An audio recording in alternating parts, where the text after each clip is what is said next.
Magandang umaga, ngayon po ay araw ng Huwebes, June 12, 2025. Update po ulit tayo sa lagay ng panahon.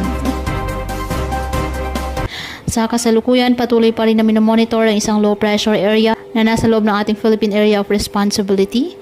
Ayon po sa pinapakita ng iba't ibang weather models, tumataas po ang tsansa ng nasabing LPA na maging bagyo.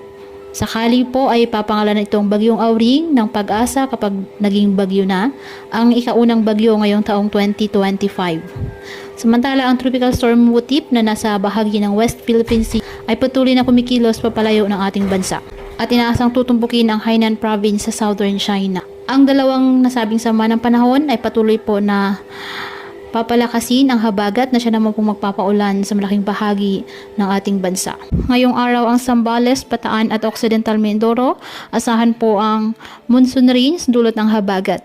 Ang Metro Manila, Pangasinan, Cavite, Batangas, Romblon, Palawan, Camarines Sur, Catanduanes, Albay, Sorsogon, Antique, Negros Occidental, Guimaras at Northern Samar, asahan ng occasional rains dulot ng habagat. Ang nalalabing bahagi ng Central Luzon, Bicol Region, the rest of Mimaropa, the rest of Visayas, Zamboanga Peninsula, Northern Mindanao, Caraga, Davao Region, La Union, Laguna, Rizal at Quezon, asahan din po maulap na kalangitan na dulot ng habagat. Ang nalalabing bahagi ng Mindanao, asahan naman ang bahagyang maulap hanggang sa maulap na kalangitan with isolated rain showers or thunderstorms dulot pa rin ng southwest monsoon. Ang nalalabing bahagi ng Luzon, apektado ng mga localized thunderstorms. Patuloy po na maging handa sa banta ng mga biglaang pagbaha at pag-uho ng lupa at palaging umantabay sa iba pa nating weather updates at sa updates po ng Pag-asa hinggil sa lagay ng panahon.